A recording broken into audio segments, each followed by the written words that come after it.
And inter results and paper valuation సంబంధించి video అయితే discuss అనేది చేసుకుందాం. లైక్ అంటే ఏపీ అండ్ తెలంగాణ రిజల్ట్స్ అనేది ఎప్పుడు రిలీజ్ చేస్తారు. అండ్ ఫస్ట్ అయితే తెలంగాణకు సంబంధించి చూసుకున్నట్లయితే నేను మీకు స్క్రీన్ పైన డిస్ప్లే చేస్తాను కదా, ఇక్కడైతే డేట్స్ అనేది క్లియర్ గా ఇచ్చారు. 25న ఇంటర్ ఫలితాలు అనేసి 10తో మనకైతే పేపర్ వాల్యుయేషన్ అనేది కంప్లీట్ అనేది అవుతుంది అనమాట. సో కావాల్సిన పాస్ చేసుకుని ఇది ఒక న్యూస్ అయితే చూసుకోండి. అండ్ ఏపీకి సంబంధించి చూసుకున్నట్లయితే వాట్సాప్ లో ఇంటర్ ఫలితాలు అనేసి అయితే ఇచ్చారు. అండ్ 12 నుంచి 15వ తేదీ వరకు ఈ యొక్క డేట్స్ లో అయితే మనకు రిజల్ట్స్ అనేది రిలీజ్ చేస్తారు అనేసి అయితే ఇక్కడ ఇస్తున్నారు. అండ్ ఏప్రిల్ 6 నాటికి మూల్యాంకనం అనేది కంప్లీట్ అవడం అయితే జరుగుతుంది అనమాట.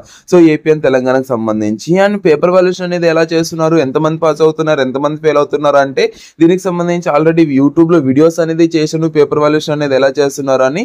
సో ఇంకోటి ఏంటంటే ఎంతమంది పాస్ అయ్యారు ఎంతమంది ఫెయిల్ అయ్యారు అంటే నార్మల్ గా పేపర్ వాల్యుయేషన్ చేసినప్పుడు ఒక డే 45 పేపర్స్ అనేది వాల్యుయేషన్ చేస్తున్నారు కదా. సో ఇందులో అయితే ఒక 10 to